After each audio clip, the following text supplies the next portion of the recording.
The reason WWE cancelled some of their shows, John Cena WrestleMania plans leaked, my review of AEW Dynamite, and more. I'm Luke Owen, Happy New Year, and welcome to the WrestleTalk News. Support WrestleTalk! Get exclusive bonus videos over at patreon.com/WrestleTalk. Last night saw a new era of All Elite Wrestling begin as they simulcasted Dynamite on both TBS and Warner Bros. Discovery streaming service, Max, which I'm sure will spark some very rational discussions on Twitter tomorrow when the ratings come out. And next Monday sees a massive new era of WWE begin as Raw airs on Netflix. And that already has begun as January 1st saw the WWE Network shut down in most territories as the archive moved to Netflix. A lot of old pay-per-views are on there, as well as several full years of Raw and SmackDown, but it's not as in-depth as the network once was. Hello, torrent, my old friend. And it's not just Netflix's streaming platform that Cody Rhodes was featured on, as the WWE Champion also featured on our own beautiful and British BBC iPlayer to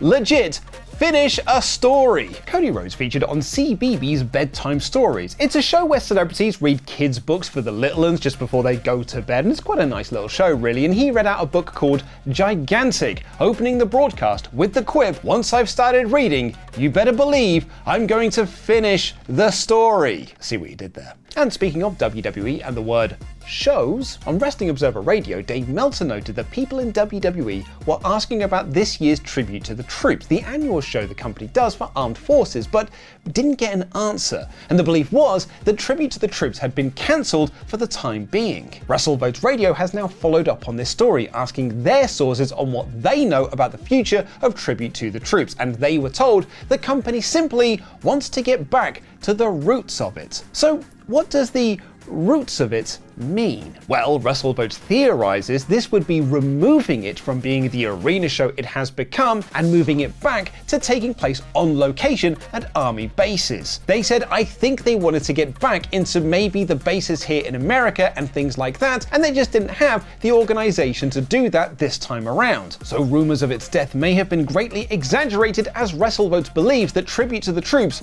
could return in 2026. My watch legit just buzzed there then, and it's my friends texting me about the traitors. I don't know if that actually showed up on camera, but I thought I'd mention it just in case. What won't return, however, is RJ City's WrestleMania After Dark. Remember that? Back in 2021, RJ City did a YouTube show following WrestleMania 37 called WrestleMania After Dark, which did so well for WWE that they greenlit him to do a SummerSlam After Dark, but that never happened. And during a virtual signing for Highspot, City revealed that WWE gutting its whole digital department in the 2021 summer budget cut meant the show could no longer move forward. City now works for All Elite Wrestling, doing their digital show, Hey EW. Speaking of WrestleMania, and January means that we're now on the road to WrestleMania 41, which will be the final in-ring mania for John Cena, wabadoo. And according to various places, there's lots of various creative directions for Cena at WrestleMania. Dave Meltzer wrote last week that one pitch is for Cena to face WWE Champion Cody Rhodes as Big Match John looks to break Ric Flair's fictional record of 16 world titles. But prior to that, there was a report that there were pitches for Cena to face Logan Paul. Both matches on paper make sense. Cena going for his 17th world title is a drama-filled story for the fans, while Cena and Paul both have mainstream appeal, which could bring in the casual market. My watch has just gone off again, and it's again my friend texting me about the traitors. WrestleVotes say there is interest from all three parties, Cena, Paul, and WWE, to go with a celebrity match at Mania. And not just that, even doing multiple matches beyond WrestleMania. There had been some fan pitches online for Cena to face Logan Paul on the Netflix debut, but WrestleVotes shot that down, saying that if it was going to happen, WWE would have promoted it ahead of time. But for now, I'm so excited, and I just can't hide it, as it's time for my review of AEW Dynamite Fight for the Fallen 2025, aka the debut of Stabbashay edition of AEW Dynamite, in about 5 minutes. The show opened with Dynamite's new theme. I'm so excited because nothing quite says appeal to the younger viewer like the Pointer Sisters. Wrestling needs more metal. Wrestling needs more rap. No, wrestling needs more Pointer Sisters. The show then featured Jon Moxley cutting a promo in front of his D-Riders saying that he would rather destroy the AEW World Championship before anyone takes it from him. He targeted Adam Copeland saying that he may be a rebel, but he is a king and will silence the loudest guy in the room. Rated FTR cut a return promo to hype up their main event, and here's a hook and tease for you. That match featured a name change for one of the guys in it. It was Adam Copeland. Our opening contest saw Orange Cassidy take on Hangman Adam Page in a we've both been here since day one but have taken very different paths to this point in an absolutely bloody brilliant match. Cassidy feels that Hangman stole his chance to be the AEW World Champion at World's End, while Hangman feels that OC is just in his way, but in reality, really, Hangman is in his own way. The two had an excellent match that told a brilliant story as Cassidy kept trying his usual tactics and comeback spots to topple Hangman's momentum, but just could not stop this mustached train from rolling. He hit several orange punches on the apron, but they just seemed to power the hanger up as he hit the buckshot lariat for the win. Great stuff. He beat OC down after the match, but Christopher Daniels ran down to put a stop to that before being decked by Page 2. Commentary notes that Daniels may not be an EVP anymore, but he is still an official, but like, what are you, Christopher Daniels? The other member of that AEW World Championship four-way at World's End, Jay White, got a promo himself saying that he would put a target on Wheeler Yuta's back for getting involved in his chance at winning the belt, and announced that next week there will be a casino gauntlet, and he, Swerve Strickland, and Roderick Strong will have a three-way on this show to determine who gets the #1 spot. Swerve and Roddy also cut promos to hype the match, but why does no one ever fight for the #2 spot? Like, they both start at the same time. Hurt Syndicate beat the Acclaimed when Max Caster blind tagged himself in on the second attempt, and he got beaten by the two Angry Lads. I'm just ready for this team to split up now. I'm talking about the Acclaimed, not the Hurt Syndicate. And MVP saying that they don't want Caster in their group anymore could mean that Ollie's 3-count prediction that Bowens joins the group instead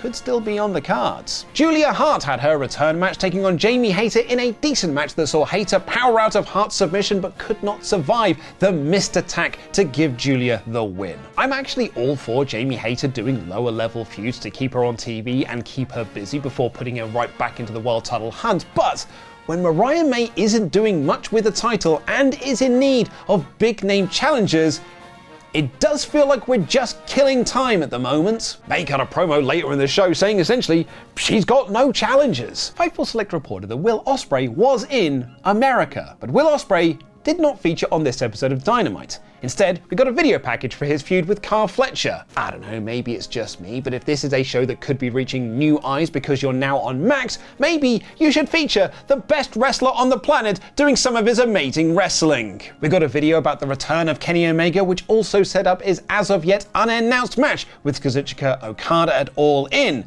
but not a lot about his first match back against Gabe Kidd at Wrestle Dynasty, a show that AEW are supposedly co-promoting. That promotion instead came in the form of Mercedes Moné cutting an in-ring promo on her Wrestle Dynasty opponent, Mina Shirakawa, where she said that not only would she retain her New Japan Strong Women's Championship, but would also win the Rev Pro British Women's Championship. And that was it.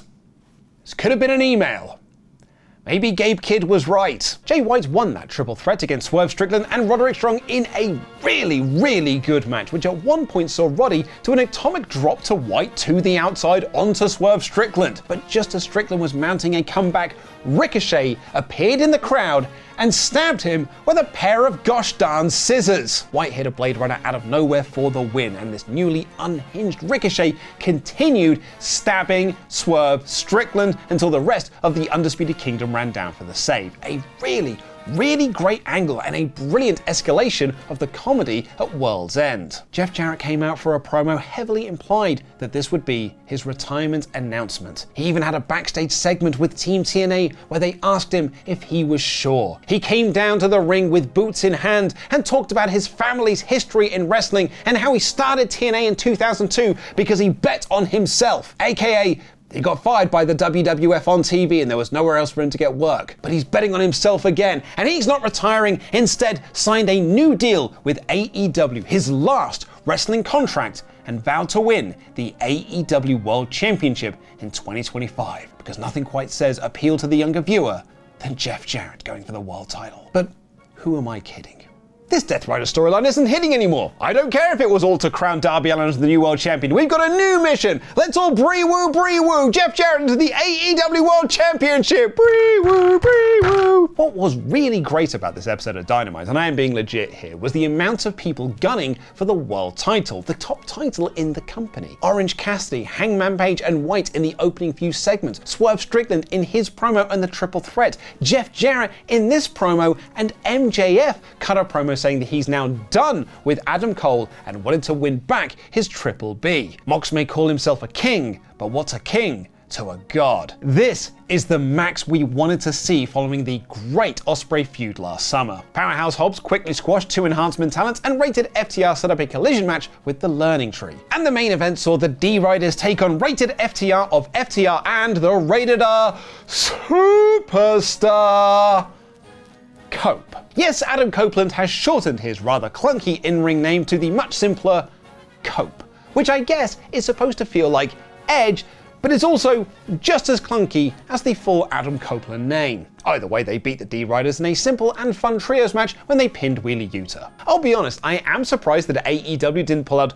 more stops for this Max debut, like, I don't know, a Will Ospreay match or an in-ring promo from MJF or a debut or a return or something like that, but this instead just felt like a normal episode of Dynamite, and that's not always a bad thing, and actually this was a decent episode of Dynamite. But did you watch our wild and wacky predictions for 2025? If not, click the video on screen right now to hear me insanely predict that Kevin Owens will sign with All Elite Wrestling in 2025. God, I got so many messages about the traitors.